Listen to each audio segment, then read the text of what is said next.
Welcome to another exciting episode of Tal'dorei Fields of Wonder. This is, if you can believe it, episode 12. And that is mind-blowing to me because I cannot believe simultaneously that we have done 12 episodes already. But at the same time, it feels like we've been doing this for years together, which is wild. Um, Before we get into it, let's do quick rounds here. Just who are you and where can we find you? We'll start with Rain.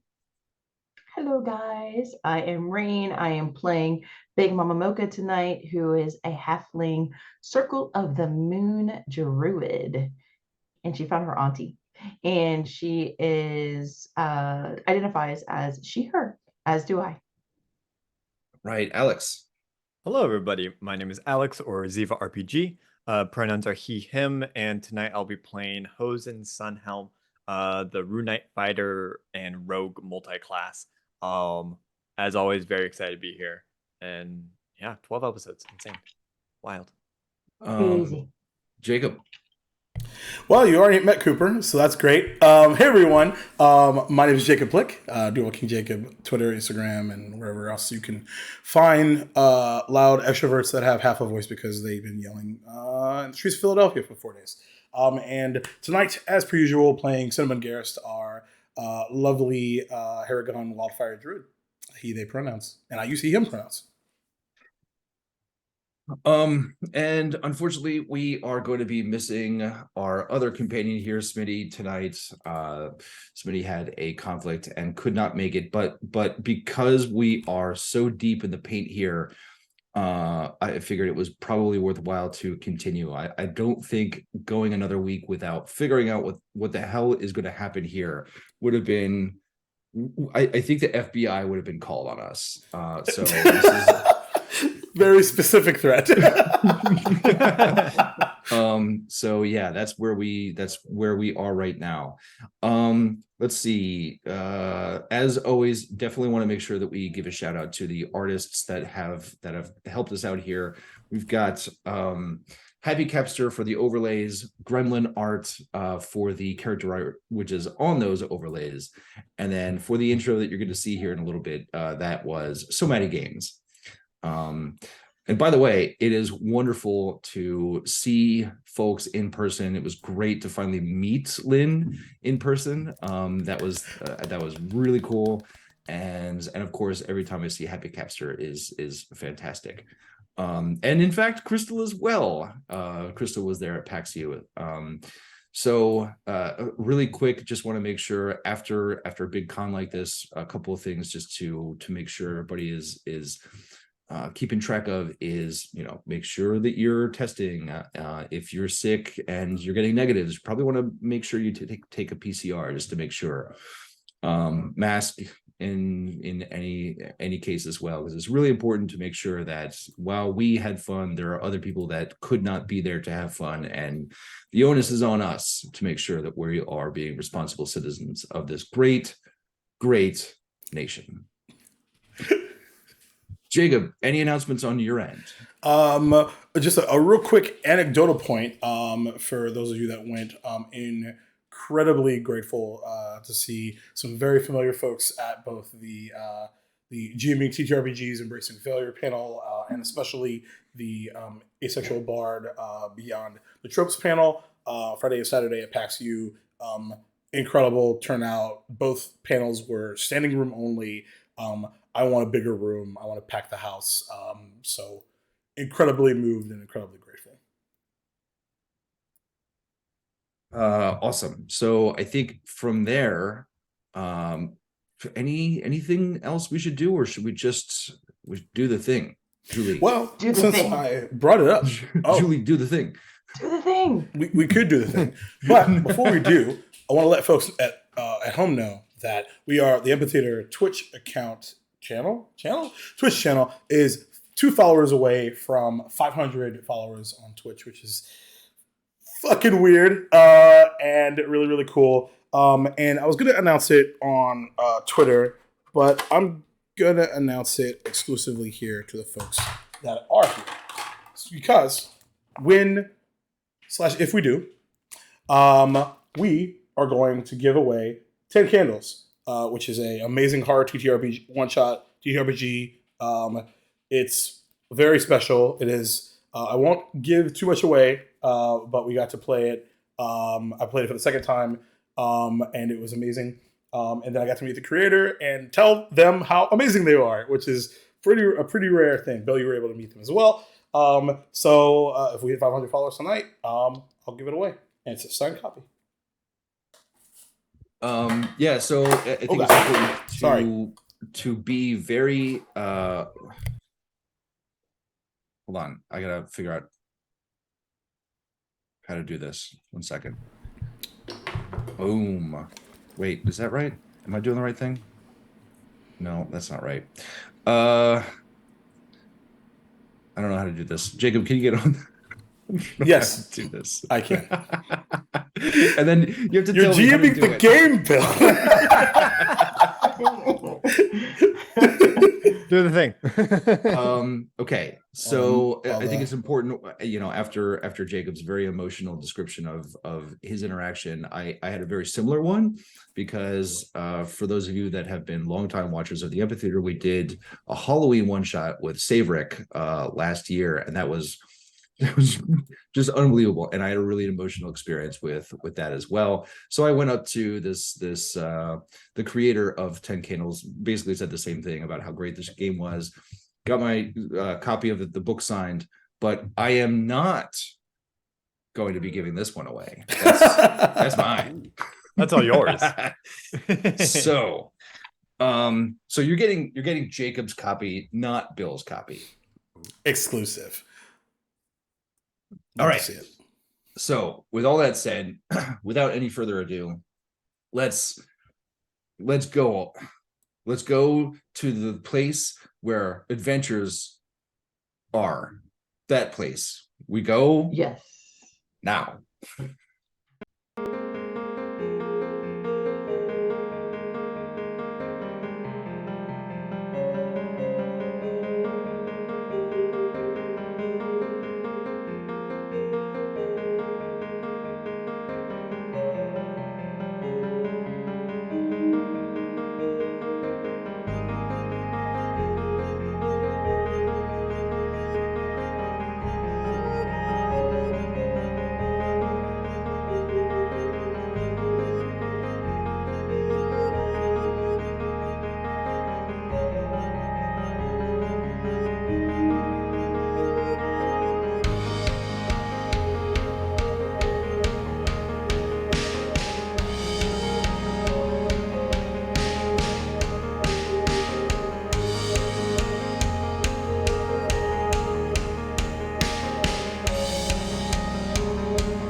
All right, welcome back. So let's do a little bit of a recap. I want to speed through the recap because things are happening that's really important. All right, so at the end of last session, the crew basically had a couple of minutes to center themselves after finding Cinnabon's family that were basically being drained into the floor. There's some sort of essence being drained. And then Cinnabon told them to go back and wait for them by the carts, find something that's safe, and Cinnabon and the crew would meet them up top outside of Shadebarrow. And after that, they started going through this really long tunnel that started off with these really rough walls, and they became more and more hewn as the tunnel went on. And then at the very end, there was a tight left turn that would get them into the room that they are currently in. Very quickly, Second then turned invisible, and then they went in and had a couple of moments to quote unquote give a signal. And that signal ended up being a couple of extremely loud screams coming from the inside as there was like his shield cast this what was it? Oh shoot. Hypnotic pattern. Hypnotic pattern, that's right. So the shield knocked off hypnotic pattern, and then that essentially just started the fight. So then everybody charged in and started trying to figure out how they could possibly aid in this fight. And more or less, Big Mama ran up and tried to grab Auntie Chai, who was in the middle of just sort of chanting and casting some sort of spell with this big clump of multicolored hair in her hand. There were these 8 other sort of lesser mages that were completely shaven, and they were in the process of chanting. Once everybody charged in, they started casting magic missiles and all that. Long story short, the battle raged on, and then at the very end here, which is where we're going to find ourselves right now, is that the main mage that was kind of in charge of the whole operation had fallen, and Yeti, who was, for lack of a better word, the muscle of the operation, was sprinting towards the mage to do something. And realizing this, everybody clommed on to Yeti to try and prevent him from getting to the mage. The last moment was when Yeti had his move action and tried to run towards the mage. And in the middle of it, Second reached out their arms in an opportunity attack and made the strength check of their lives to wrap their arms around his feet and trip him and land him on the floor. And that's where we're going to pick it up tonight. Usually I kick it over to you all, but this is still the Yeti's turn. And so I want to let you know that I had asked Smitty, who again is not going to be here tonight, to make another strength savings throw. And do you know what he rolled? Nat 20? A nat 1. Better. He rolled a nat 1. Of course. And he has course. a -1 strength. Oh, Makes sense. solid. So here's how that resolves. I think the Yeti had 5 feet of movement before Second grabbed him with their arms. And so what you all see is the remainder of this movement as the Yeti is on the floor is transposed into crawling movement, which is done at half speed. There still remains 10 feet. And so the Yeti is grasping onto the floor and pulling themselves 5 feet, then 10 feet. And Second is still attached. Okay. Amazing. Amazing. So now, for the action. The Yeti dives into the mage's robes that are around him and goes in and grabs something. And what you see is he pulls out a small, maybe 8-inch long stick. And he kind of takes it and then breaks it. And then in the process of breaking it, you see this explosion of magical energy coming out in all these different rainbow colors, and these rainbow colors just kind of like paint a picture right next to them in this small sphere that is roughly about 5 feet in diameter, and then these rainbows coalesce into an image, and this image is of a bunch of ruins, and it is inside of the mountains. It is cloudy, the sky is overcast, and then all of a sudden the sphere kind of pulses and then sucks the Yeti and the mage. And then all of a sudden you see Second's feet just kind of get dragged in. And then that bubble, as it kind of collapses down to the ground, down into the center of it, pops, and you no longer see the mage, Yeti, or Second. I have some action economy questions here, sir. Yeah, please. So first of all, I want to, and I say this with all love. How the hell did that happen? What do you mean? So, there's a move action yeah, and a main action. but what was the second strength contest or save for Second? Because Second, by grabbing his legs, was trying to like stop his forward movement. Uh-huh.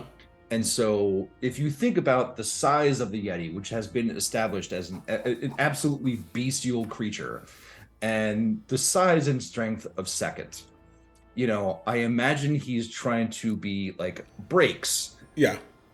And so that was basically him using his move action to drag Second along. Because if in the other hand, Second had ended up succeeding in that, in the extremely unlikely event that he would have succeeded in that, then he wouldn't have been able to move forward. Okay, so the save was for him to hold on. Okay, that's Correct. what that's. Yeah, so that's why I wanted to make sure that I understood. Yeah, correct. That piece was. So there was no action for him. He was just continuing his movement Gotcha. until he got there, grabbed the thing, smacked it, and then Smack. disappeared. Got it. Okay. Do you feel comfortable with that? I appreciate pushback. Certainly. Yeah, and mostly just because I'm like, I've been thinking about this for so long, and then so just it not like happening. I must inquire. Totally fair, and there we go. So we are still in combat, and it is going to be Big Mama's turn next. Well, Now, she if you just remember, lets- the majority of these have been like hypnotic patterned. Yeah. There's one that had chosen to kneel. This one that was down here had chosen to sort of like have an existential crisis. Mm-hmm. And this one was on the verge of having a morale crisis. Which one? Okay. This guy right there. All right. So Mama Mocha's seeing all of this. She just screams out as she sees them like all like just disappear in the bubble, just like fuck, Yeah. and just like looks around wildly. And then she looks over Auntie Chai. She's like, sorry. Pardon. And then so she looks over then over at him, that guy, the one still, I guess, teetering on being dangerous or not. And she goes, you, where did they go?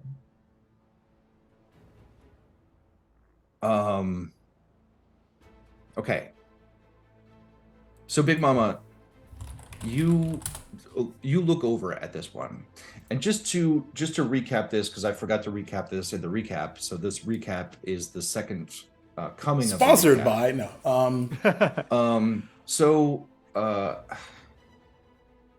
So Hosen had seen that two at least of these had these kind of tattoos that really resembled the ones that Hosen had shown you before, and now you look over, and you know what? Let me check your character sheet for 1 second. Yeah. Why don't you make an intimidation check? Me intimidaciones. All right. Rolling. Can I use my halfling luck, or was that already is that? Because I got a natural luck. You always can. Well, yeah, actually, I no, think- that stopped at a. Well, hold on, that stopped at a 5. So it was a 7. It looked like a 1, and I just gave up.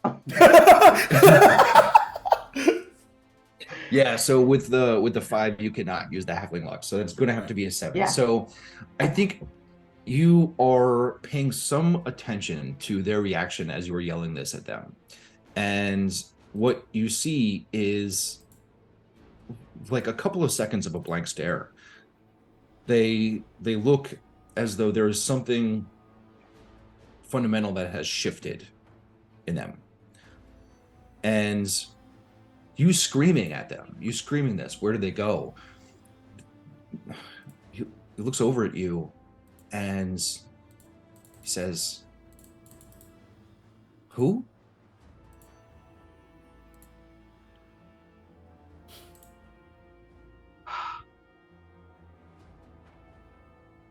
And this is only like 6 seconds that I have, right? This whole interaction. I mean, we can spread out the free actions for as long as you like. Right. So she points over. She goes, Yeti, that mage, and my friend, where did they go?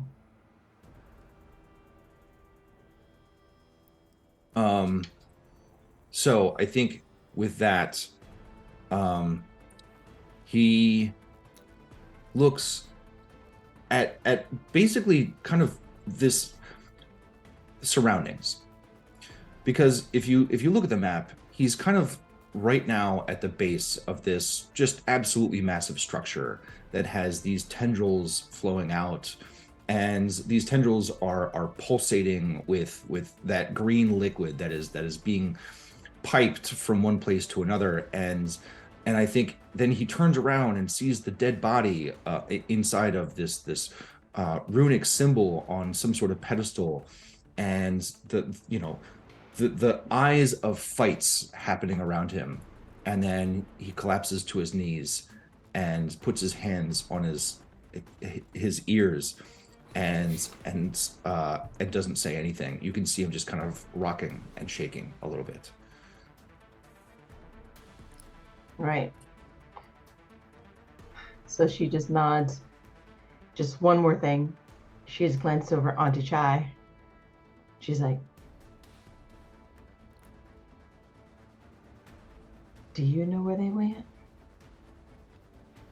She looks at you, and you can see now that previously when she was under the spell, she had this green glaze over her eyes. It was barely perceptible, but you know, Auntie Chai, and the only thing green about her eyes are the irises. But it was the entire eye. The white part was green. And now you look at her, and that has entirely been removed. And she looks at you and says, I'm so tired. And then she also just collapses to the floor, but not to her knees like that the other mage had done, the apprentice mage, but kind of slumps to the floor like a sack of flour. Right. So, yeah. And Yeah. I'm sorry to interrupt you one more time. Now you see as you're looking around, you see a similar thing happening to all of the other apprentice mages. They look around, confused. They are not sure where they are, and then they have a bit of a break. And then I'm actually going to pull us out of combat here, as all of you see what I just described to Rain.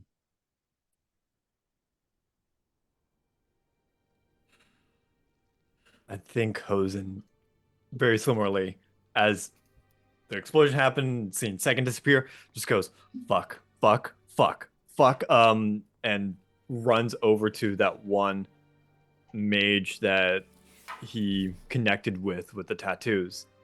Kind of seeing all of them just kind of crumble as a sack of potatoes. Goes over to him, and goes, hey, hi, what's your name?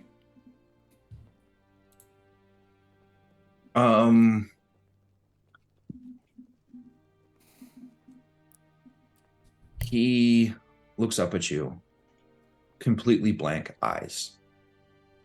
He may as well be looking at a tree or a sunrise or something. There's just nothing that is making any sort of recognition.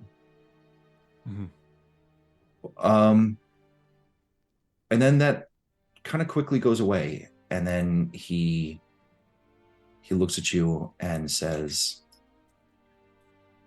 where did you all come from? Who are you? Where am I? And he's like looking around, completely unsure of his surroundings. Yeah. I come out of giant form. I shrink back down to my halfling size. Go, it's okay, my name is Hosen. I'm here to help. There was a gentleman, a mage. A lot has happened. Let's try to get you out of here. And I kind of have him throw his arm around my shoulder if he's willing, and kind of guide him over to the group. Kind of walk over to Cinnabon and Rain. And immediately goes, Cinnabon. Are you okay? He is frozen, just watching everything just quite literally disappear. And then he's facing towards where the mage, second, and Yeti all disappeared. And then he just lets out all the frustration in his heart, casting Produce Flame over and over and over, and just throwing it where they were. And just screams until his voice will no longer allow him to, and he falls to his knees.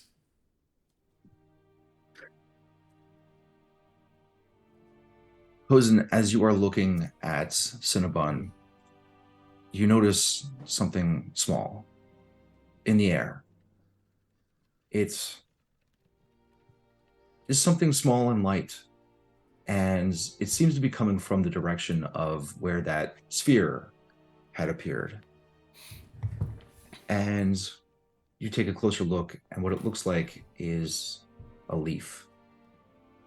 Rather, not a leaf, like a flower petal that is starting to float through the air ever so slightly, and then it lands after hovering for maybe a couple of seconds, and it lands basically exactly where the three of them just disappeared from. On the burnt dirt that I just created? Yeah.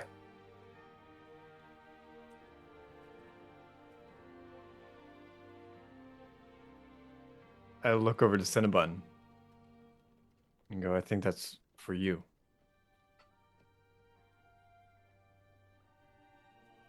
How much more loss can one take? Hosen in this moment is still very much, even though we're not in initiative order, he is still in initiative. He wants to, whether it be, can I roll insight on myself? I don't. We're doing Airbud rules. I don't think that's not in the player's handbook. So go ahead. Cool. All right, cool. Because I think in this moment, Hosen doesn't really know, like, he wants to believe that there's hope. He wants to believe that there's still something that can be done, that they could rescue Second right away, that he is kind of looking around at all these people. And Hosen kind of looks at Cinnabon.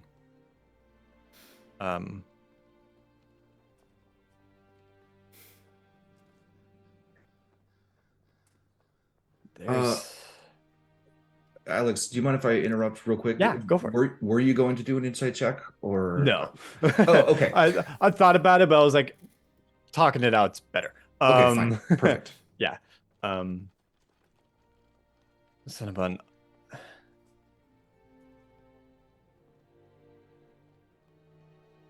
And just, I think is just wordless, trying to contemplate everything that's going on, and walks over to him and just kind of sits down next to him. As Hosen sits, he'll reach for this thing. So you reach down, and this is an incredibly delicate petal of some sort of flower. Flower is, probably on the other side of wherever this thing came from. But it is soft. There is a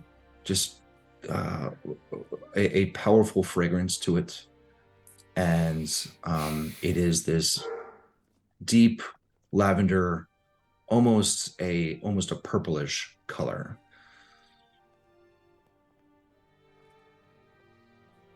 Safe to say I've not encountered anything like this particular piece of flora.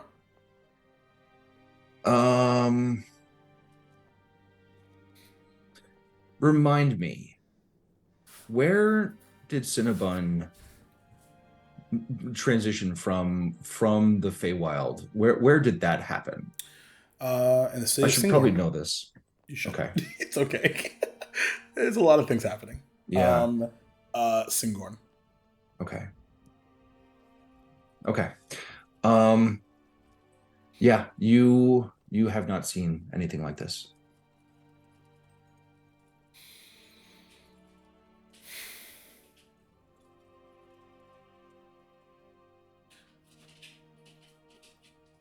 Whatever entity showed me this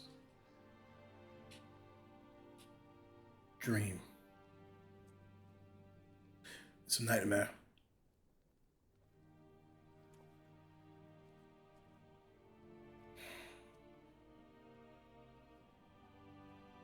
I have so much anger for you.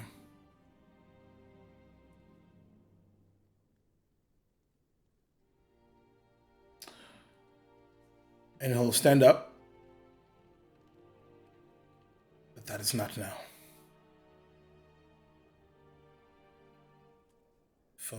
And he'll reach into his robe and take out the piece of parchment that Second gave them.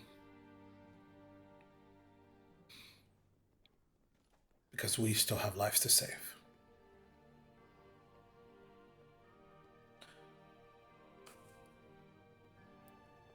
And he'll cast Cure Wounds on himself. All right.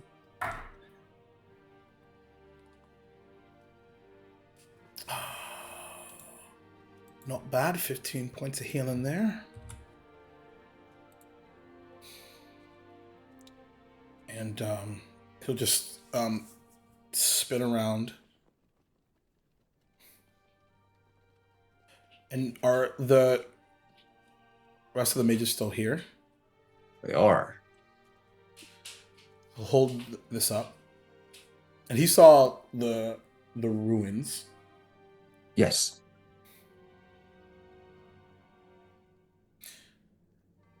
If your tongues still work, now would be the time. Okay.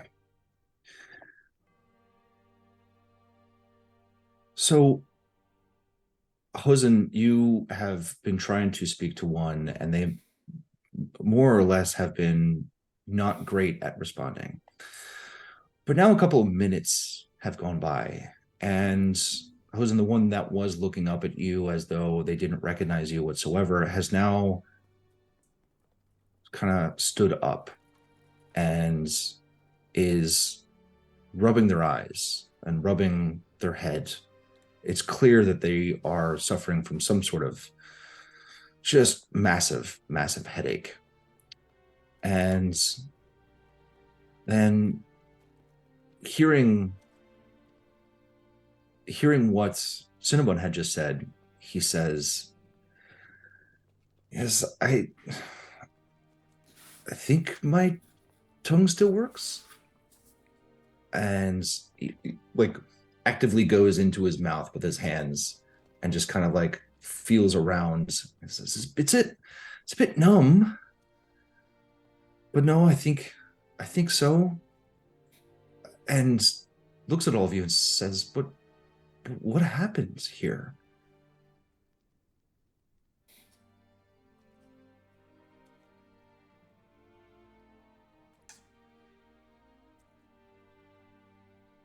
And he'll start to limp over to that one. Yeah. Whatever you're a part of. Two people that were very important to me and my family. He says to you, whatever I was a part of. What are you talking about? And then realizing that, Hosen, you did some damage to him. And he looks down at this giant wound across his chest. And he says, I am so fucking confused. Did you do this? And he's looking at you, Cinnabon. This is the one that I heard. This is the one that Hosen did. That Hosen hurt. I look over to him. You were under the influence of a powerful mage. One that hurt and took the lives of many people here.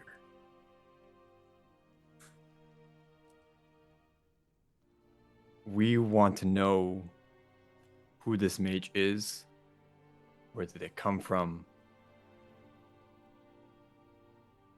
That being said, memories of this fight might be coming back to you. Maybe more memories will come in due time. But I think what might be best is that we get out of here.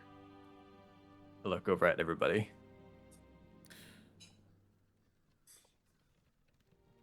Do you know anything about this?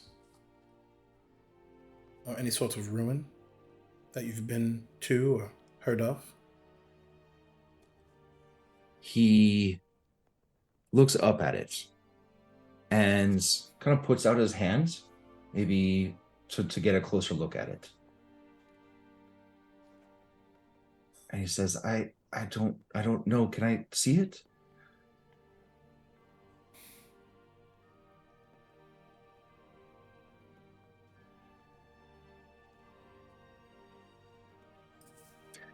He takes it, and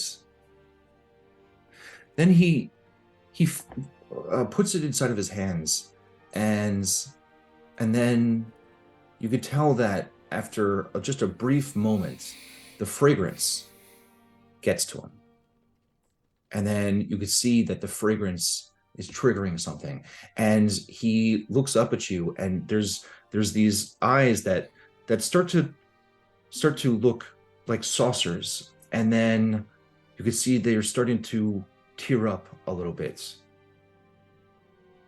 And he hands it back to you. And then he says, I remember, and his voice is quivering. I remember my parents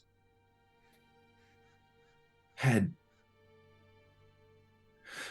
yeah, my parents, my dad. He took me somewhere. And I smelled those flowers. And now he's actively trying to chase the memory.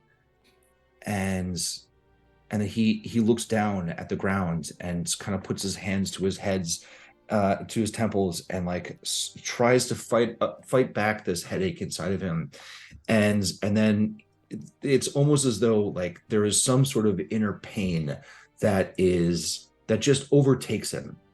And then he says, I don't remember. Hose, Mm-hmm. do you still have the map? Yeah, I believe so. Made a trace of the map, or we have a physical copy of the map, right? I believe so. Yes, I believe so. Pull out the map. Can you please point where you smelled Would this smell?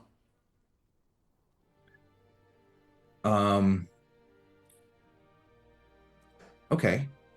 He takes the map, and then he starts kind of rubbing his hand over the map, and he points, I was born here, and he points to Western. And then he says, but my parents were poor. And then his finger traces north. And you can see that he's starting to look back further and further into his memories. And he kind of hovers around one specific place. And this is north of Western. And there was a settlement, he says, where my father worked. And he points here, right directly on the map. And then he starts to think about that petal and about the smell. And then you can start to see his eyes start to wince. And then he is unable to think anymore about this. Would the smell trigger anything for me? Does it do anything? You haven't tried. I don't know, man. I asked our friend. Sorry, may I see this? And we never got your name. What is your name? Do you remember that? My name, yes. My name is Merrick. Nice to meet you, Merrick. I kind of take the paper and I smell it. All right. I would like you to roll a Constitution saving throw, please. Oh boy. Something I'm relatively good at. 15? Okay. All right. So with the 15, you take this smell, and it takes a couple of seconds. The first thing that you notice is the softness of this petal, and the color of it. But then the second that you start appreciating just how soft it is, you feel that smell in your nose. And then you remember something you may have never remembered. You remember being on a horse with your father, on the same horse, bareback, riding up into the mountains. and it is a cloudy, overcast day. It's cold and windy, and you're dressed warmly, but you are grabbing onto your father's waist as tightly as you can, and you may have been 7 or 8. So you are trying to be as close as possible to get the warmth of your father. And then you remember cresting over a mountain and then looking out over this field. And this field has all these types of flowers, of the ones that you specifically have in your hand. And the fragrance is explosive. But then, as you start to move into that field of flowers, there is a pain in your head. And it is beginning to become extremely unpleasant as you start to think about this. I kind of pull away from the pedal, look at Merrick, look at the group.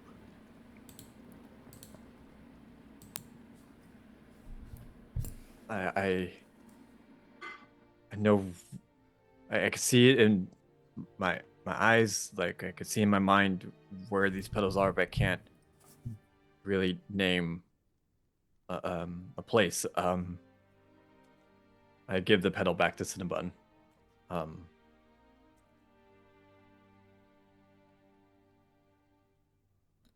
I think we might have to meet my dad, or see my dad again. Where these people, like, going off a hunch here, where I got these might be the same place where this mage went.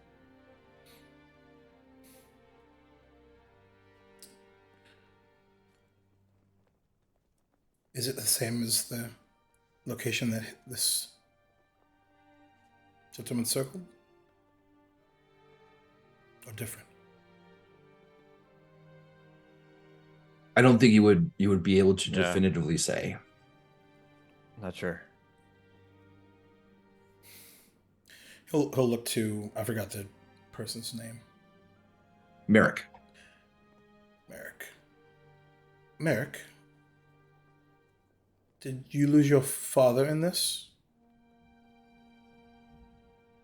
Duval. He says no. No, and in fact, I remember never wanting for anything.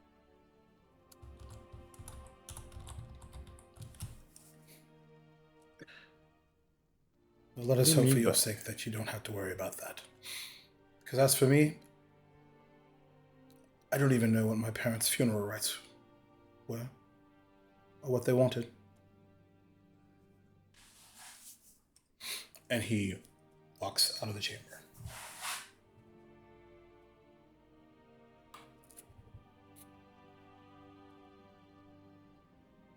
I follow him. Okay. Big Mama. So technically, she's kind of like out of earshot. I would say probably not. Okay, so she kind of heard all that. Yeah, I would say so. And I think you know, maybe in fiction you're probably just you're paying a lot more attention to your aunts. Then you don't necessarily need to be involved in this. I don't know. Correct. But yeah, in fiction you can definitely hear what they were talking about. Okay, cool. I was reading like the captions that they had while they were over there. The little speech bubble that was up ahead. You And know? we're backwards. Absolutely. They were upside down, in fact. Yeah. But Big And Mama backwards. Mocha, like as soon as Auntie Chai did, collapse to the ground, she does want to, yes, keep an ear out for them, for her boys. And then, but she does want to focus on Auntie Chai to see, is she conscious? Is she like under the influence of anything? Okay. So why don't you make 2 rolls, a medicine roll and an arcana roll. Arcana. Arcana. Arcana. It's the way they say it in the swamp. So here is my medicine roll that sucks because I had a +6 on that too, and I just got a 12. That's still not bad. All right. Especially because you can tell that she is very much conscious, Mm-hmm. breathing, and you can see her eyes just kind of gently fluttering. And yes. Right. And then my arcana check was better. 16. Okay, with a 16 Arcana check, I will tell you that you probably don't know a whole lot about this particular spell, but you do know a lot about this type of magic. And when somebody comes out of this type of magic and is removed from the spell's effects of things like mind control, domination, that sort of thing, you know that the subject is proper exhausted. And so that's probably what Big Mama is going through. She had somebody trying to mess around with her. They were successful in doing so, and now she's kind of like gathering her strength. And you can see actually inside of her hands that had that hair, it is now loose. Like she had it gripped in a fist, and then she has loosened her fist. So some of the hair is kind of falling to the floor a little bit. She does collect that up. Okay. She does. Is there anything that she can do to kind of see like if any of the hair matches with anyone who is still present? You can absolutely try, yes. Okay. I'm open to suggestions. Let's see. What would that be? It wouldn't be like a religion check or something, would it? What kind of check would that be? What you could do is maybe do an investigation check. I like that. Let's see. 13. Okay. You look inside of this and inside of this tuft of hair. And as I mentioned before, it's hair of all different colors, except for one that is very, very unique colored. It is this platinum couple of strands. And by strands, I just want to be clear that these are like at least 8 to 12 inches long. So whoever had this hair on top of their head had really, really long hair. So I think even with the 13 investigation check, you can tell that this is a very unique strand of hair, color of hair. And you can see that Merrick, the one that your friends were talking to, has this. It is shaven, it is buzzed, but it is not bald. Has this hair that is perfectly platinum colored. All right. So yeah, she'll take the hair, all of it, and she'll just tuck it away in her herbalism kit, and then see if there's anything that she can do to help, like Auntie Chai sit up. Okay. Yeah, absolutely. So, so what exactly do you do? Because she's like, if you imagine that somebody just kind of slumped down to the floor, what would you do to help her up? So yeah, hoping that she would have been able to catch her, but no, but kind of like putting like an arm around her back and even putting like say part of her torso then behind Auntie Chai Okay. to kind of like help her up. Because I don't want her to touch that structure with the things coming out of it. I want the only contact is to be like Big Mama Mocha's body. Yeah, perfect. And Big Mama has these long dreads, and these dreads and the warmth of your body are now very much in contact with Auntie Chai. And there's something familiar with that starts to get Auntie Chai to actually like lean into you, and you could feel that she's like wiggling her back a little bit, trying to get comfortable. And then she still has her eyes closed, but then calls or just says, is that you, Sugar?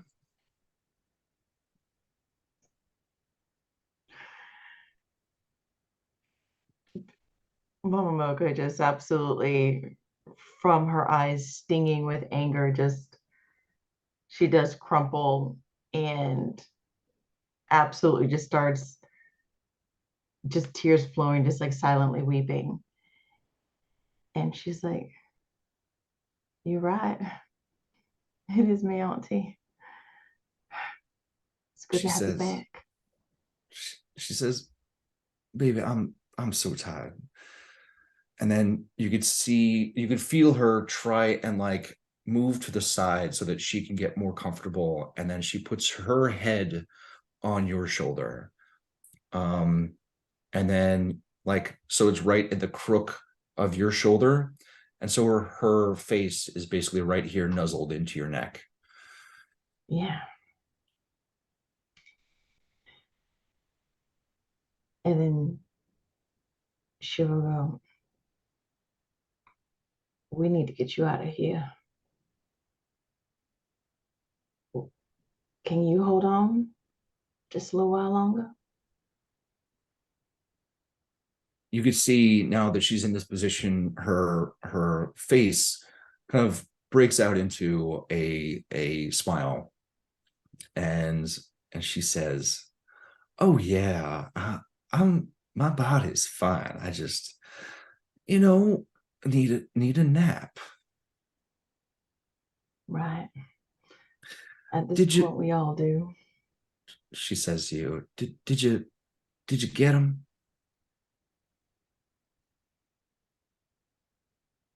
I got him, but then he got away.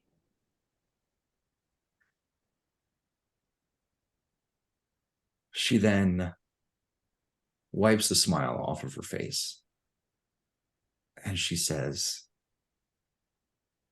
"Now why'd you go and do that? This is, I thought I taught you better. You don't let an alligator live if they're attacking you." You're right. Suffice to say, I did drop him. He did. And it was one of his friends that took him before we could finish. And suffice to say, I'd say we have some unfinished business with him when we find him again. And I know we will.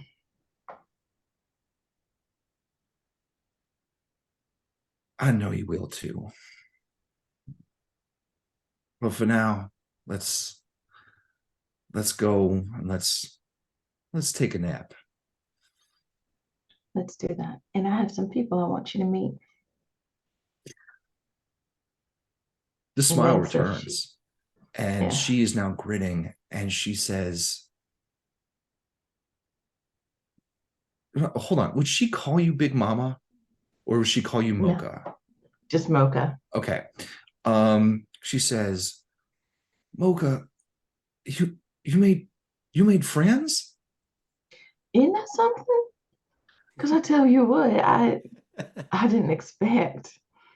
Um, but circumstances as they were caused us to become friends, and it's kind of nice and different settings and circumstances. I gotta tell you, I was so worried that I was doing you wrong by keeping you in the swamp. I I wished for you all those years that you had somebody your own age that was with your own interests and could do something that was not just what I thought you should be doing. And to know that you got that now, oh, warms my heart. Second time's a charm, I guess. And you know, second time's a charm. And so this seems to be working better for no, no, yes, because there's more so still around, except for one. But it's better. We're gonna make it better. You always I did. hope we make it better. You always did.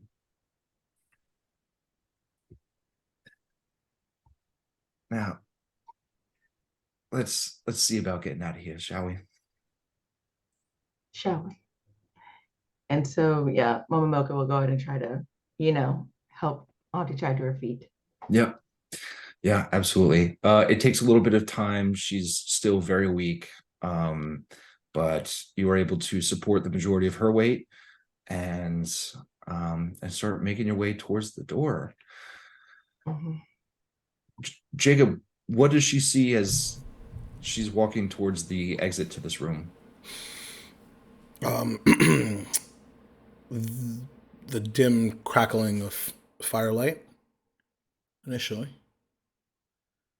And as you approach, I believe just the chamber before, about 20 feet away from the entrance itself. Somebody is sitting down, petting, petting Archie. And I also say Hosen sees this too, because so I'm just like a little bit of Yeah. time lag here that everybody gets to the same place at the same time. Mm-hmm. And as they approach, you hear him say, "Did you see the body in the middle of the chamber?" You asked Mama Mocha that? Well, everybody. We did, right? Yeah. I did. Hosen. I think Hosen, heat of combat, trying to get out of here, didn't recognize it at first. Walk past. But now looking, realizes. And at the pause, the classic pregnant pause, we weren't even close.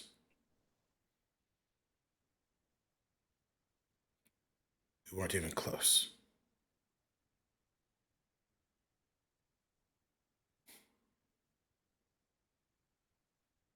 The minute we left town, it was over for her.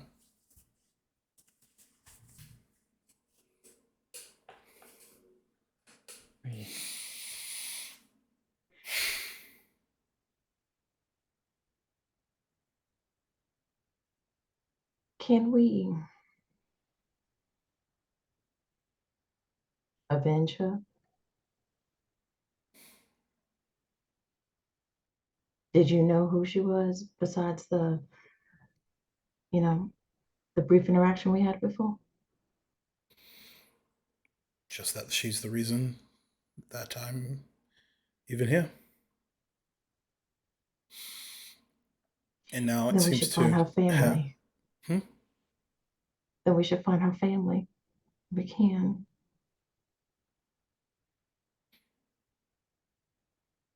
We should probably bring her back to Toast Fields, yes? Yes. Let's do it. I go over to pick her up. What I can. You absolutely can. As Hosen goes to do that, Big Mama Mocha, do you have a way to, and he kind of points down that he's covered in his own blood and probably others at this Everything. point. I don't want my brothers and sisters to see me like this. Do you have anything that could help? In fact, I do, honey. And she'll go ahead, um, dig into her kit, her herbalism kit, and she'll get like elbow deep into it. And a little bit of, RP here, but she'll pull out like a large water skin. It's kind of filled with like a little sharp smelling liquid, very clear, very, it's just very clear. This will do. Don't drink it. Just use it. And then a brush. She'll give you like a very, almost like a saddle brush. She'll give you like very fine, soft bristles. Hands that to you too.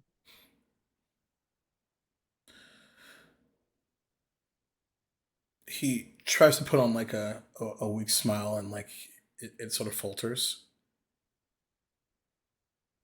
Thank you. We have to find seconds, certainly, not just because I don't want to go 2 for 2 for people saving me and not being able to return the favor. And also, I think we have some new scars to compare. Yeah, she's actually glancing down at her hands, you know, um, and the bandage is kind of like, peeking through a little bit and seeing like, yeah, the medallion burns on her hands. Yeah. Have you had to um, return someone to the soil at all?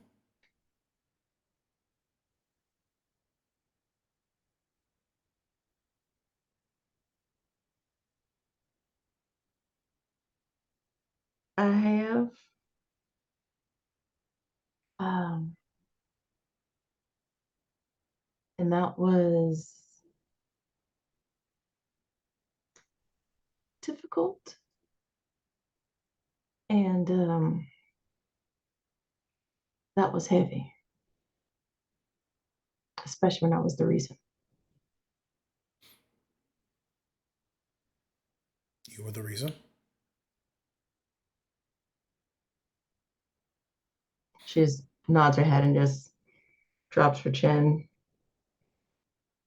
Well, And this is like one of the first times that you'll actually see like a flash of guilt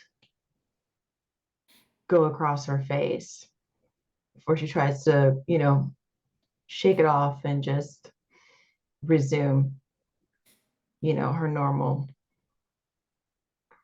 facade. well, you're not alone, at least. Neither are you.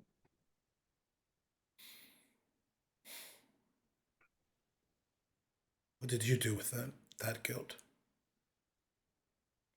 Bury it?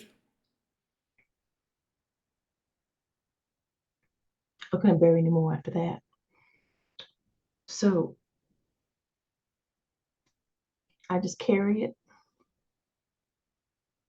and hope that I'm strong enough to keep on carrying it.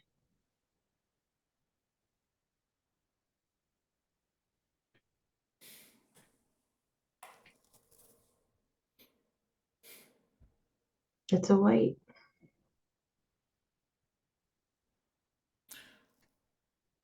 I apologize. Is Auntie with us right now? Yeah, and I was Mhm. actually just gonna hop in, but didn't want to interrupt to like there is a double impact on the word carrying, as it's clear that Big Mama is also shouldering the weight of Auntie Chai at the moment right now. Mhm. And in fact, Hosen is carrying the nurse. I apologize for leaving so abruptly. If I'm being honest, I didn't think that I could take a happy reunion currently.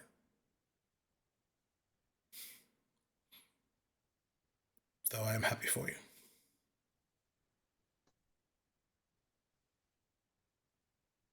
Mama Mocha, with Auntie Chai in tow, just takes a step towards Cinnabon and just places a hand up next to his face and then says, I don't want you to fake nothing. You feel, and we will help you carry what you feel. We can handle it, even if you can't.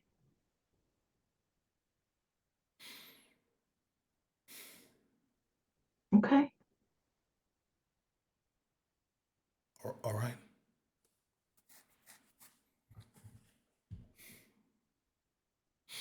Husband, do you need help? And Do either of you need help? Hosen kind of. I think actually Hosen uses his kind of cape that he has, puts it over the body, carries the body. And kind of looks at everyone and goes, I'm okay, but I really do not like this place. I would not build a summer home here. No. So I feel that we should go and Yeah. nap. Is there any way, far-fetched idea, does anyone have any ideas how we could take this thing down as we leave? I have a few.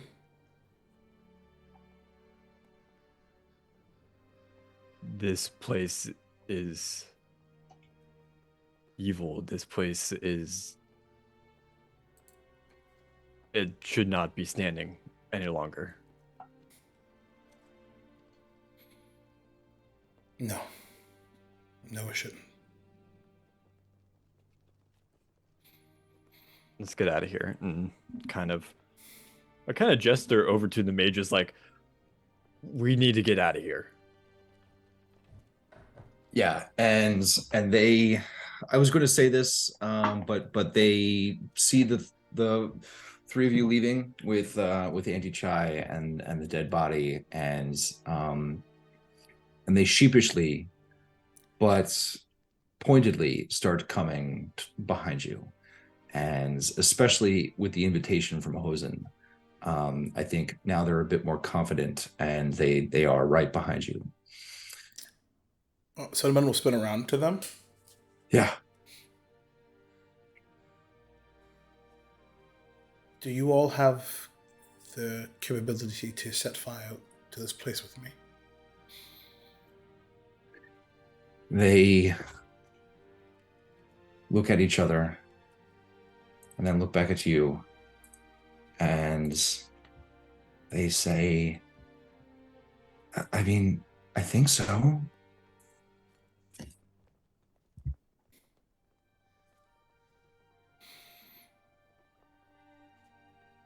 I can too, honey.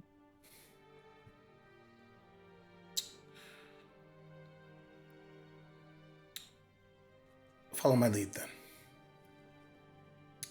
And he's going to wait till they get to the entrance. Yeah. Wait for everybody to get out. And then he's going to turn to all of them and say, together then. And he's going to use the last 2 spell slots that he has to cast Burning Hands twice. All right. And the remaining, how many were there? There were 6 or so? 3, 4, 7? Yes. I can't count. No, I don't think you killed any of them, actually. Nope. I think it was all charm door. Yeah, Just that's damage. right. Charmed, intimidated.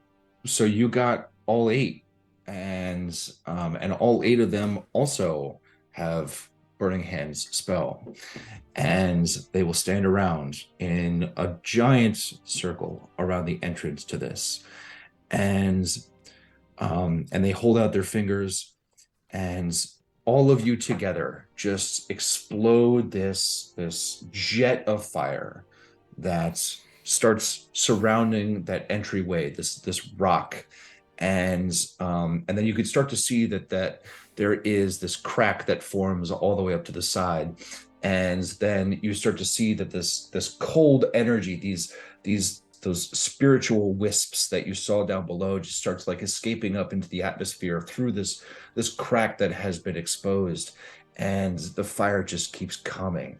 And then starting at the very top of that monolith, it starts to crumble down, and then more and more of this energy starts to jet up into the sky.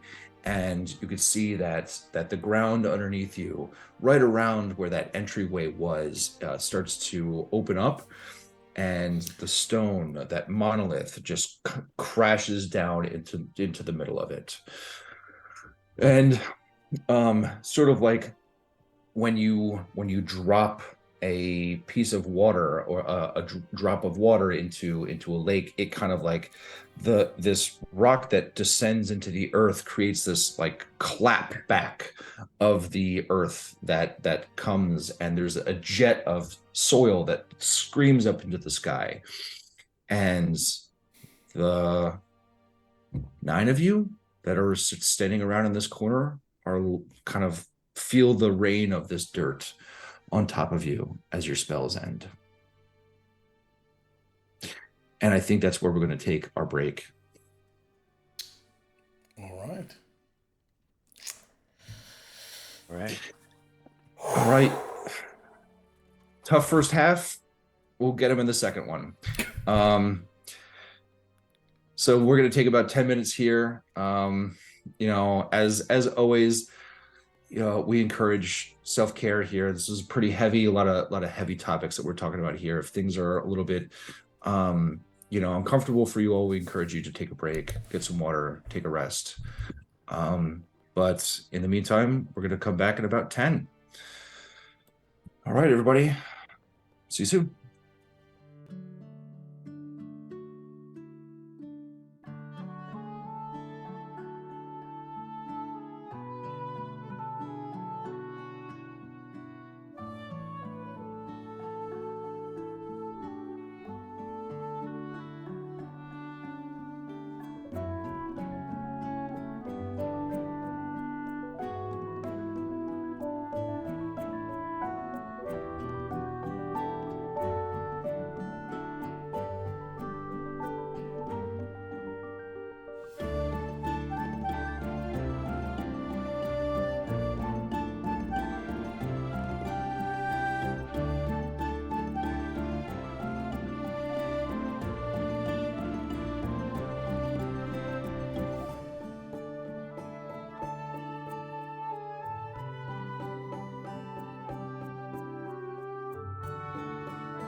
Welcome back, everybody. So before the break, everybody left Shade Barrel, and the remaining apprentice mages and Cinnabon stood around and exploded the entrance, basically, well, hopefully preventing anybody from ever finding this place ever again. But now there's a lot of decisions to be made. There's a lot of stuff to figure out. And I think we're going to go to our cast here to see what exactly that is going to be. So turning it over to you, what would you like to do? Question: where is the cart? It's a great question. I think, help answer that for you. Okay. As soon as the embers of the fire have resolved, he's going to look out into because it's nighttime, I assume, still, right? It is, yes. And he will do his special whistle, which sounds kind of like Gandalf, like going to get Shadowfax a little bit.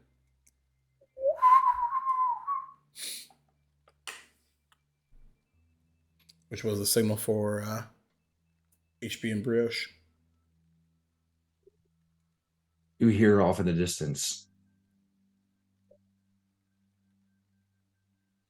Your bike said nope. Didn't pick up, but we know it was perfect. Yeah, we'll fix it in post. Fix it in post. Yeah, fix and post. Fix and It was post. a beautiful lilting. I heard the vibrato in that. And to your question, Rain, the cart that was next to the entrance, the one that Auntie Chai was in, and the one that you and Hosen investigated, is not there at the moment.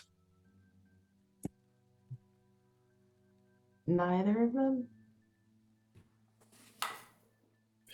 Well, the cart. Mm-hmm. Yeah, it is not there. Remember? There was that one cart that was there right next to the entrance. Mm-hmm. Yes. Yeah, so but also like I saw your face like, oh no, what the fuck? Like you also harken back to when Cinnabon said grab the carts, and so Yeah. No, we're good. We'll figure it in post. Hosen like pulls out his sword. Yeah, like, let's looks fucking around. go. No, What the fuck? no.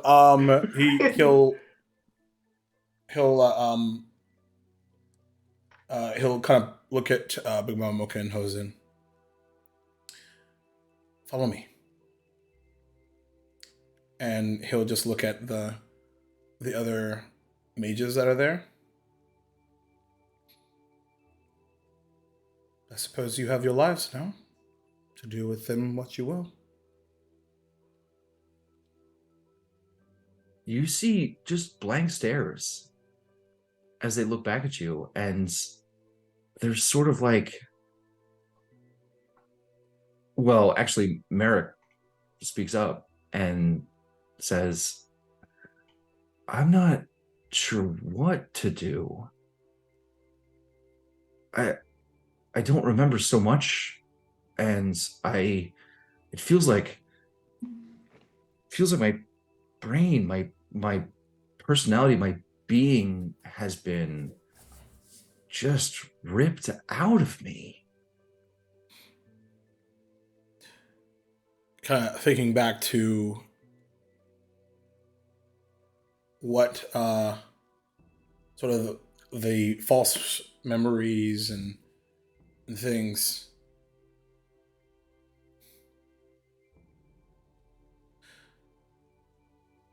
Do you want to do something about that? Do you want to... I don't know if revenge makes sense, if you don't really know what happened.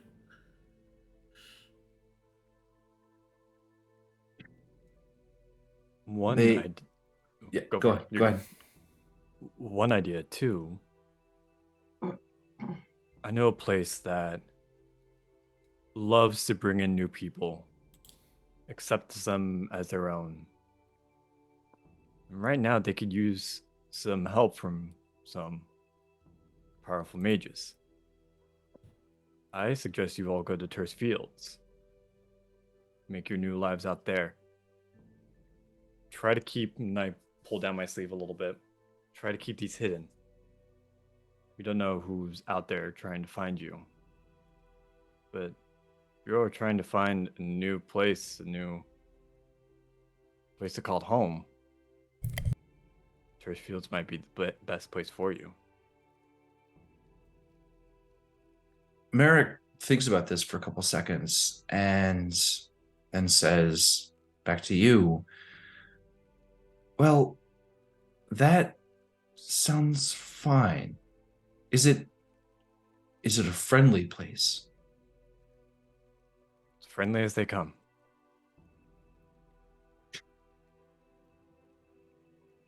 Well, you should come with us. I mean, seeing we have, I don't know anything about you or really about me, but then again, rolling up his sleeves, he says, we have so much in common. And you should make that your home too. It is my home, but my journey, this quest that we're on, it's not over yet. I'll meet you all there if in due time. But stay safe, okay? That's all I can give you. Well, what are you going to do with her? Gesturing to the dead body that you're draped over your shoulders. Merrick says, I thought you had mentioned she's from Terse Fields? Kind of look over to the group. Do we trust them? I was about to ask you that. Two Kinkos, one stone. I look over to them.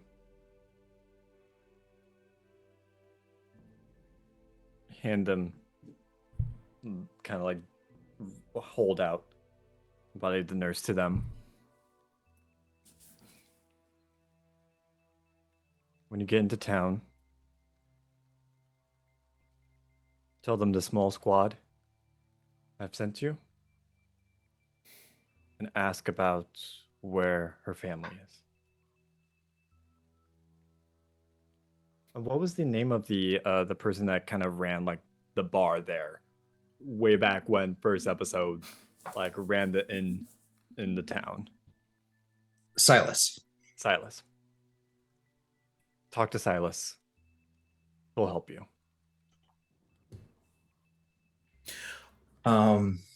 Quick point of order. Mhm. If you find a cot, you should use it and give it back to the. Was it? How's it help me Tomas. out here? Tomas. Tomas. Almost said Seamus. That's not right. Tomas. Brilliant idea. We'll keep our eyes out. But then he kind of walks over to you, and in the process of literally taking the nurse off of your shoulders, he says, we share some trauma that neither of us really understands or remembers. There's some sort of deep kinship that is bred between us. And I feel like it's wrong to not help you in your quests because our lives are linked. And so if you ever need us, if you find yourself outgunned, I we'll be there as soon as you need us. And that's Mary talking to us, right? Correct. Appreciate that. We might need some help in the future from some strong mages. If we need you, we know where to find you.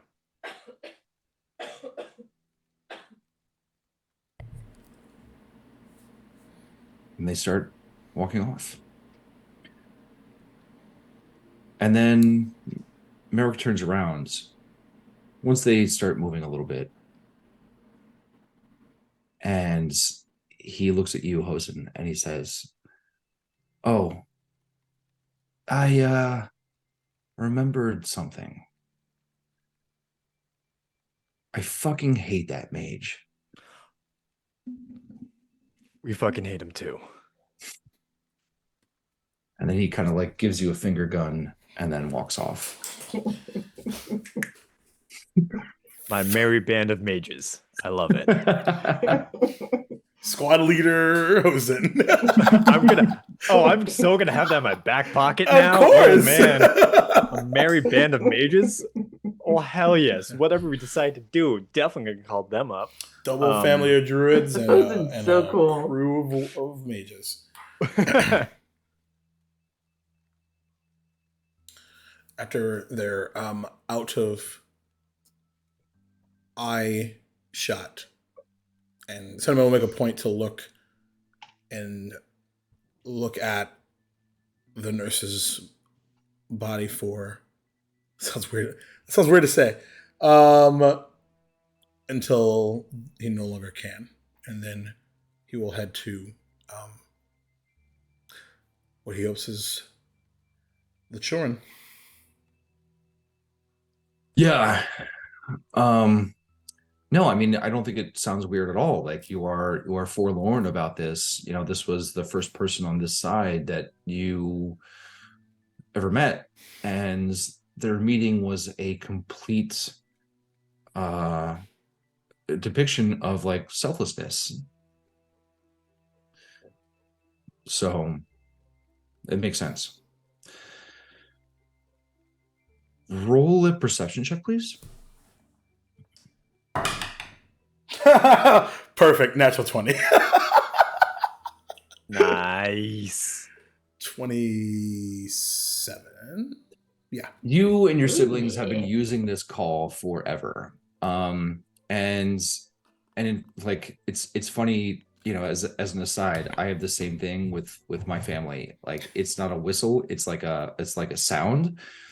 And if we're in grocery stores or whatever, like for some reason it is so easy to find somebody that you have this like sound with. And I think that's exactly what this is that you are so attuned after your nomadic lifestyle previously to using this as a bellwether of where things are. Yeah, you find that you know where they are. They're probably, I think you could probably guess, really only about 1,000 feet to the north. Yeah, that's what I'll tell you. I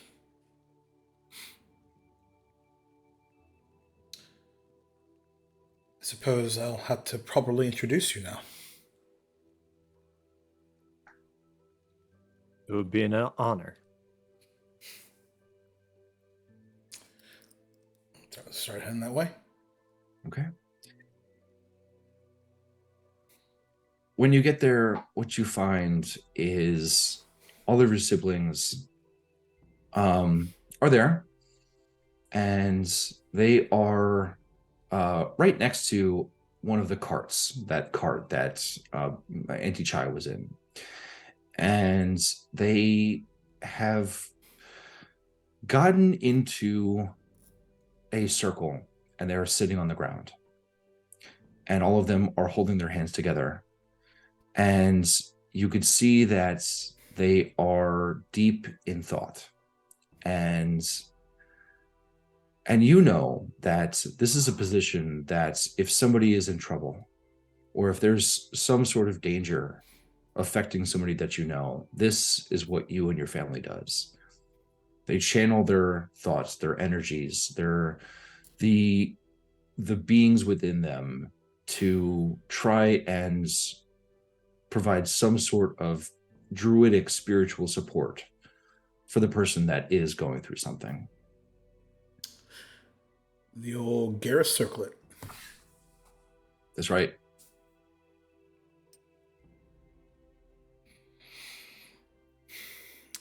He does not interrupt, but he will slowly walk up and make a point to just put a hand on every shoulder and just walk around in like the saddest like duck duck goose game ever.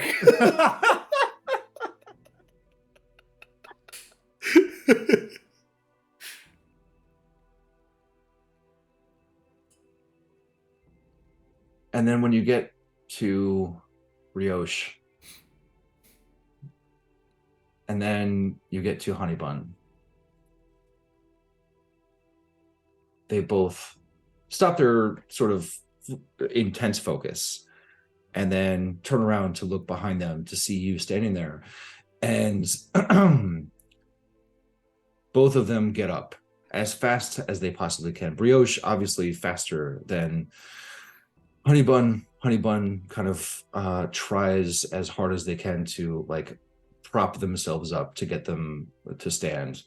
And they both wrap their arms around you. And then this cease of this focus kind of affects in this wave around the entire circle.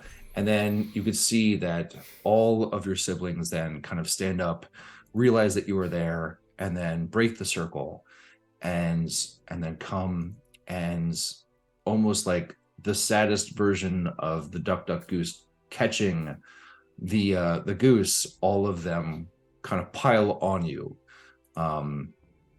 And you could hear whimpers and expressions of fear relieving. And then Brioche and Honey Bun, that are the closest to you at the moment, almost both of them simultaneously whisper in your ear. They say, "We were so worried about you." So worried you nearly killed me. All right. Back up. Sinbun needs some air. And all of them kind of give you a little bit of space, and you could see that that Dumplin is there, and he takes his stuffy and just kind of like wipes it across his face to get the tears out. That's a good lad.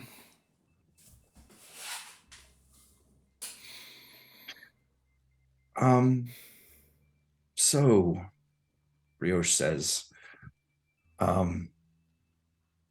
trying to steel themselves and pretend like she's being brave. Brioche says, where to next?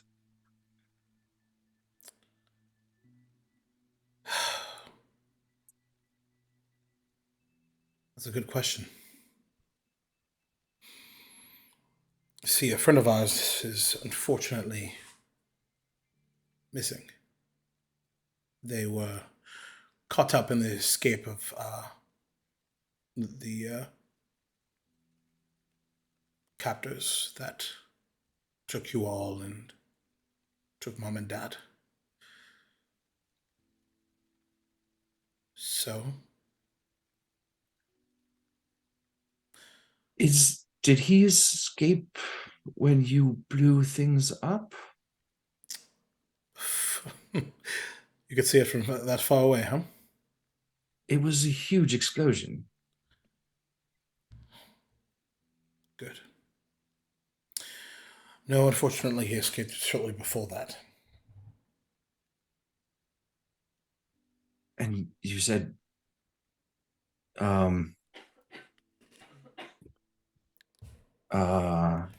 you said that's escaped with your friend. Yes.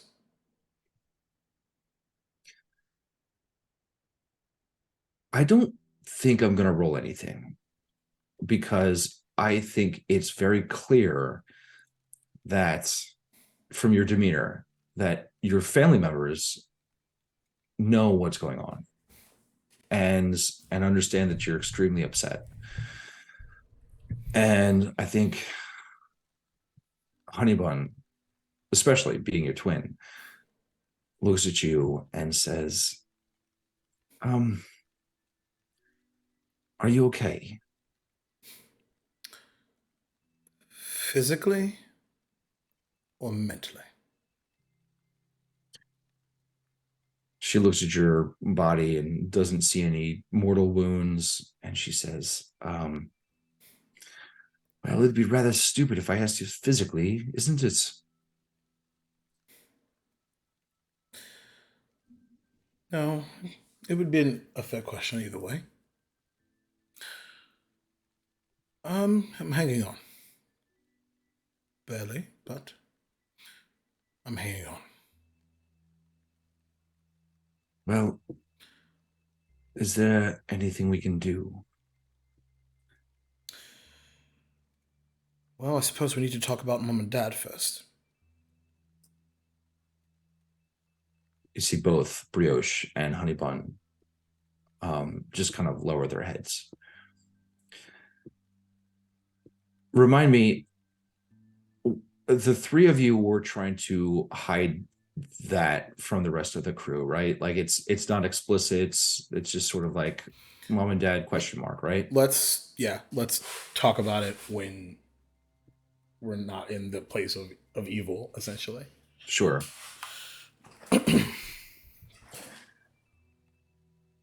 Well, it seems as though you've made that decision, haven't you? I have. Honeybun reaches out and puts her hand on your shoulder and then says, given the situation, I think you made the right decision. There was, and she looks around and she says, she stops herself before she says anything else and then says, it was the right decision.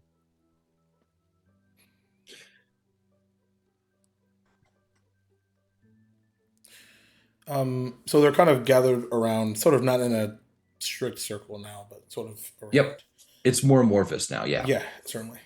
More of an oval. No, I'm just kidding. He'll kind of make a point to sort of grasp HB and Brioche's hands and sort of let go and then step forward. So everyone, we need to talk about something very serious. I'm sure you've noticed. And I would have probably made a point to not straight up have the bodies like right behind us, like that kind of thing. Sure. Yeah, of course. So we need to talk about what happened to Mom and Dad.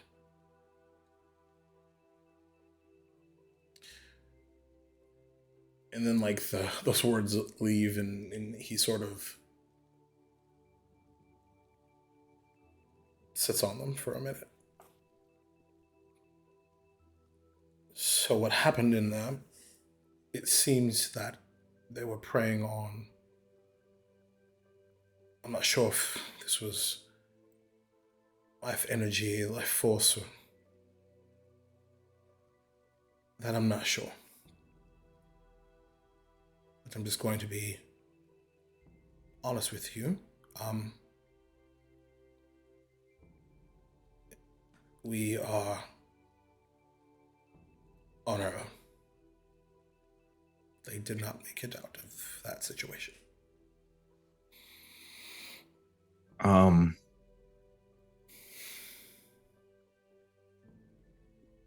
Sesame kind of cocks her head and then looks at you and says, did they not want to come with us?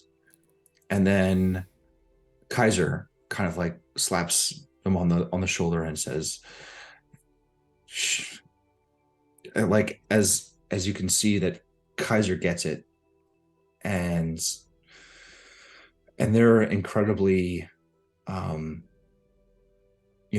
forlorn by this, and Kaiser kind of taps Sesame on the side of their shoulders and says,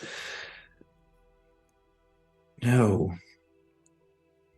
you have to understand, Mom and Dad are never coming back.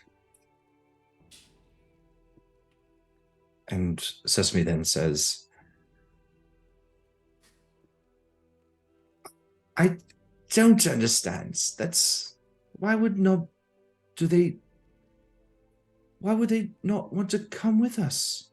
They've been with us forever. They've come everywhere we've gone.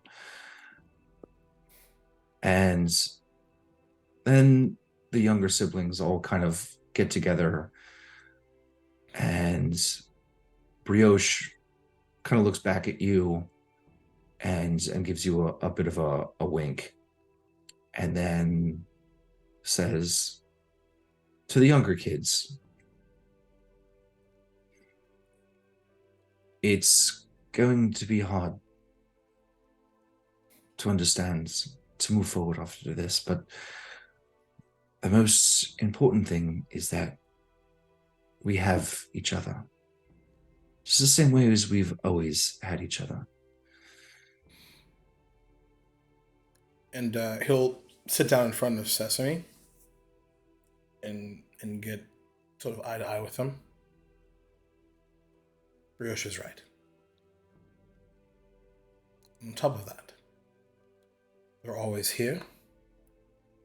He points right to their heart. They're always here.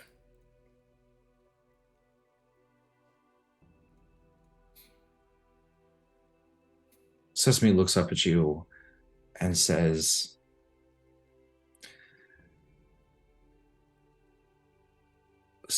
Cinnabon, are you going to go away?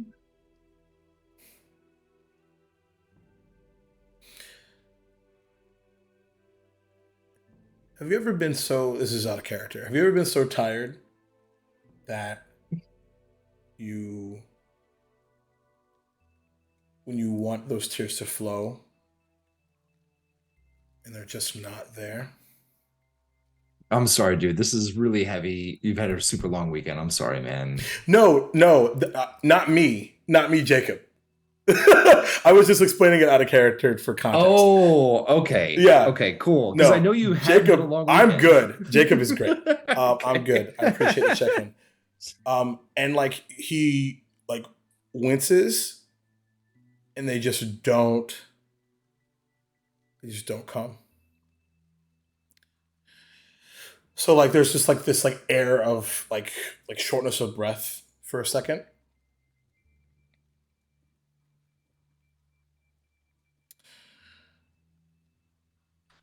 Let me ask you a question.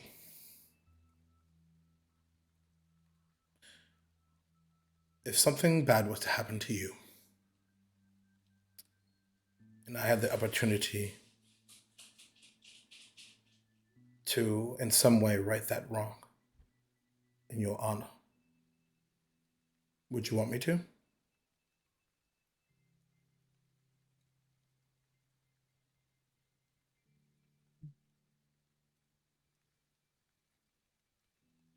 And you're talking to Sesame right now, right? Correct.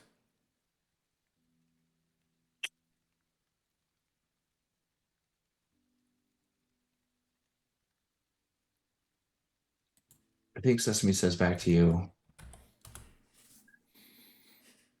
well, Mom and Dad always used to say to us that the most important thing was to be helpful, to be friendly, and to respect nature. I'm not sure what you're talking about, That's all right. but I just I just worry that what you are talking about might be something that mom and dad would not like. You'll I've never heard you talk like this before, Cinnabon. And hopefully never again after this is all over with. But we came here because of my dreams. And Dad's dreams is connected to mine, sort of. A bit. And I still had to find out why. And that's tied to Mom and Dad not being with us. And in order to do that safely, I need to make sure that I have the ability to watch, and kind of looks towards Hosen, Big Mama, their back, without having to worry about yours. So in order to do that, and he says this loud enough for everyone, we need to find somewhere safe, for now, so that I can resolve this, save our friend, and then we get to decide what we do next. Whether we make our home somewhere here, somewhere far away, or back in the land of Fae. I think Kaiser is overhearing this and says to you, well, I know of a place we could go. Let's go back to Single and get back into the Fey world. That seems rather simple. We've never had to deal with anything over there. Like this, at least. The mansion? Where the Fey portal initiates? With all the pixies and things? Would certainly feel right at home. But can you get there? And then I think Honeybun, still gaunt, still weak, pipes up and is now, as your twin, the oldest aside from you, and says, now, children, it's time, I think, that we go somewhere and find a safe place to wait for Cinnabon, as he is going to make sure, and she kind of like side eyes you. That's mom and dad are taken care of. And if you wouldn't mind, all getting into the carts, and then we can be on our way. And all of the kids start piling into the cart. And then she turns around to you and says, I don't know this world all that well. Where shall we go? What should we do? I'll look over to Hosen. Do you know a good place in Westrun?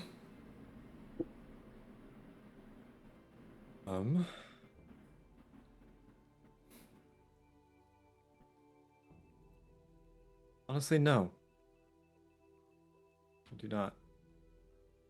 Then I think that might be our first stop together. I think so too. Pardon the volunteering. No, I think that is the perfect place to start. Want to know where second is? I have a flash of a memory that could lead us there. But He'll kind of smile for a second. Not to worry, everyone. Our little reunion is not quite done just yet.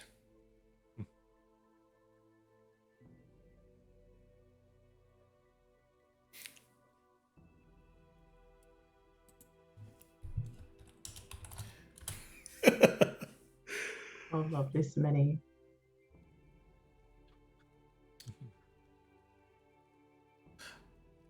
But it is late. And he'll actually look over to Lucky. Shall we sleep under the stars like we used to? Lucky looks up at you with these bright eyes and says,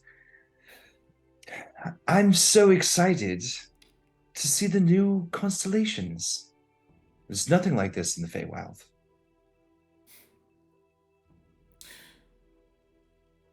Any others have any other votes? Otherwise?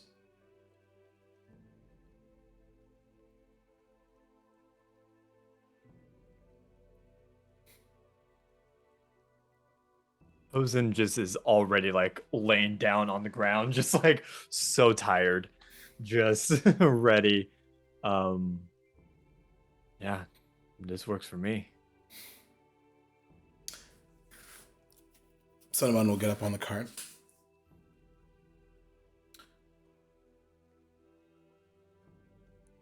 I'll take first watch.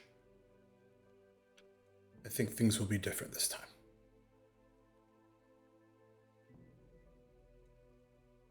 I'll take second watch.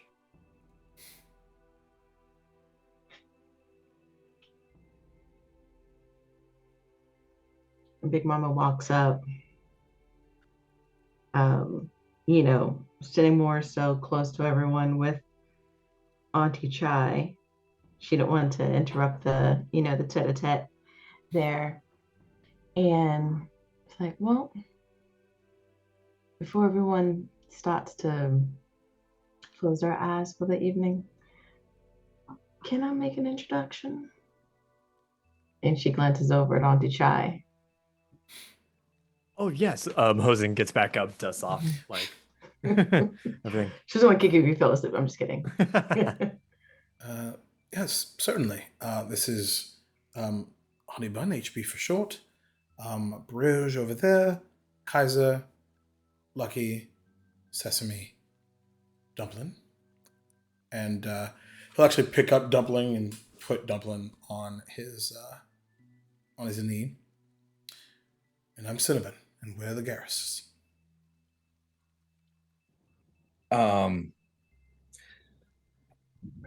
So I think what Auntie Chai does is once Hosen, you introduce yourself, I think she will come over and give you a kiss on the cheek and say, absolute pleasure to meet you. And then looking over at the Garrists, I think she will say,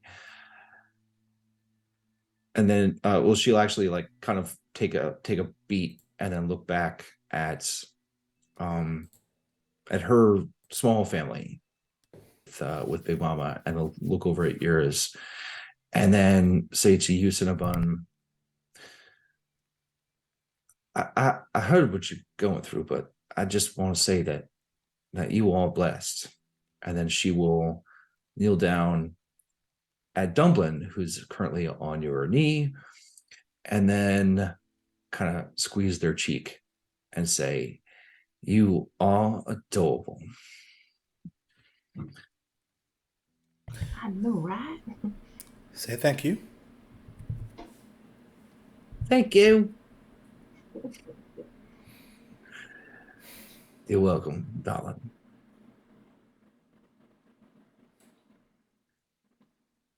So, Auntie, this is my new immediate family, and you did take a gander real quick over at second, our fine feathered friend. we are going to do our damnedest to go ahead and look for him too. He's really nice to me. It's the way he speaks. If you gotta get used to it, and once you do, you just have to get used to it. It's the best way I can say it. It's like Shang T. Now, I know I've met lots of people in my life, but I've never had an issue with communication. I've always found that the words you use and the soul that's behind those words are not always one and the same. That goes for good people and bad people. But I can tell as she looks at you, Hosen, and you, Cinnabon, and your family, and then back to you, Big Mama, and she says, y'all are good people, and you better take care of my Mocha. Hosen kind of speaks up a little bit and goes, Big Mama Mocha, I didn't know you had a sister. It's a pleasure to meet. Oh, oh shoot. Oh, Chama. You Him and his are, husband are chamas. I see. You got enchanted right in your there. midst. it was right there. It's a pleasure to meet you. And honestly, Big Mama Mocha is truly a wonderful protector. You have trained and raised her to be someone we truly admire and thank every single day. What's next for you? You can see she's looking at the ground, and then she looks back up at you, Hosen, and says, I believe somebody mentioned sleeping, some sort of rest. That's fair. Yeah. Listen, I've never been one to make decisions on an empty stomach or without a good night's rest. And I think that's probably the right thing for you all too. I think so. She sits down on the ground and starts like clearing a little bit of an area for her to lie down. Big Mama comes next to her, helps out, and prepares to be resting with her. Oh, and I'll take third watch. Y'all just make sure to wake me up.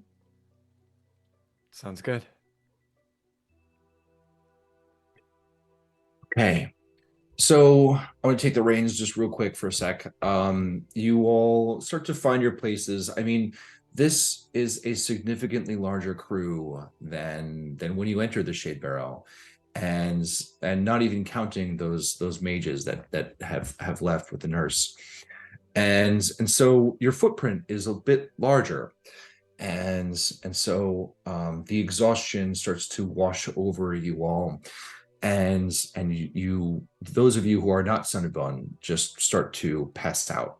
Now, Cinnabon, I would like you to make a perception check, please. Certainly.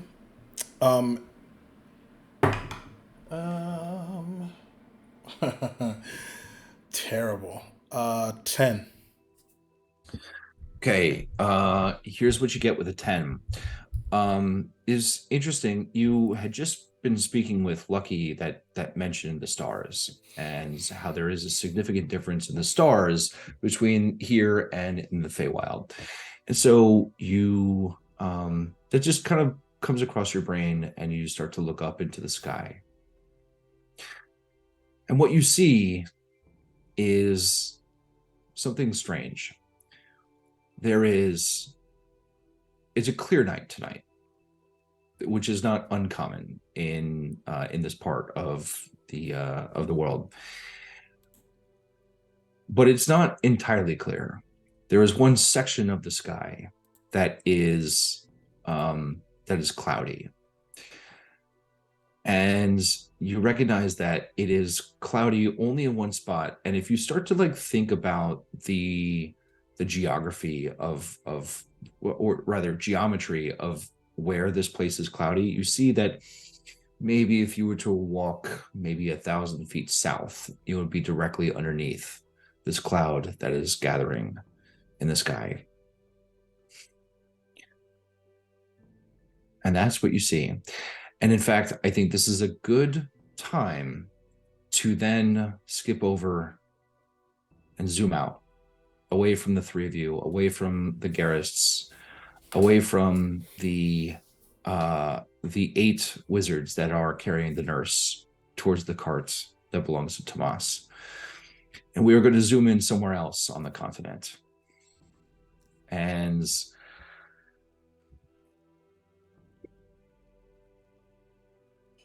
then we zoom in to a mountainous region that is cold and windy and overcast, and it is equally as dark there, but there's no sky that is to be seen.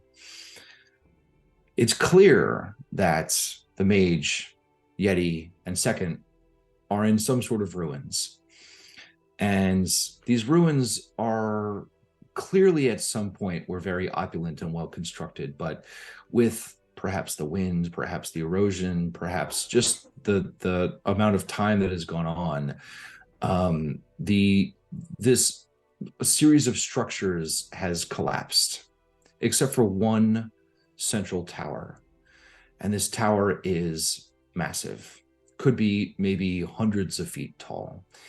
And in the midst of all of this, with the nausea that comes from moving from one place to another so quickly, Yeti stands up, looks down at Second, and says, "You're going to regret that."